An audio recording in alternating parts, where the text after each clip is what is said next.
Omulambo gw'omugenzi ategerekeseko nga Bright Bwambale gusangiddwa nga gulebeetera ku muti mu kitundu ekimanyiddwa nga Busumbamulo ku njegoyegeza ekibuga ky'e Kasese.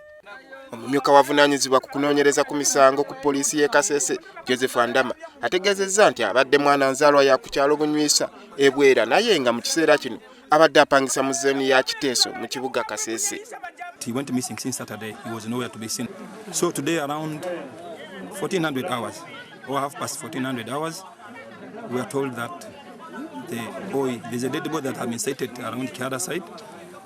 Police was informed. When we rushed at the scene, we identified that truly it was our colleague whom we were looking for.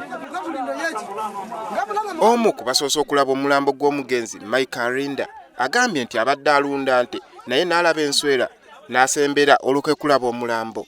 Bw'atyo ayisa abayise n'abavuzi ba boda abalabye nga ye munnaabwe.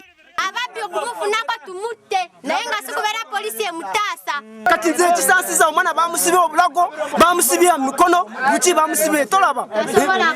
Nsaba obuyambi ta gavumenti atuyambe naffe babodaboda batulabemu nk'abantu. Kati kubanga omwana omusabazi oyinza mutwala kati n'okwaki n'omuleeta kati oli n'akumyeka bulago. Ye nnyini pikipiki omugenzi gy'abadde avuga Robert Sentinel ategeezezza nti omugenzi abadde mukozi mulungi ddala ng'ayagala nnyo omulimu gwe. Dr. Muyindo Peter omuddwaliro ly'e Kasese ng'ono ye yeekebezza omulambo ategeezezza nti omugenzi yatugiddwa n'oluvannyuma n'asibibwa ku muti. Abavuzi ba bodaboda ababadde abanyiivu balwanaganye ne poliisi nga tebaagala etwale mulambo gwa munnaabwe okukeberebwa naye oluvannyuma poliisi ne basinza amaanyi. Bano baweze obutaddamu kuloopa misango ku poliisi wabula bagenda kutta abantu bonna abateeberezebwa kubeera ababbi.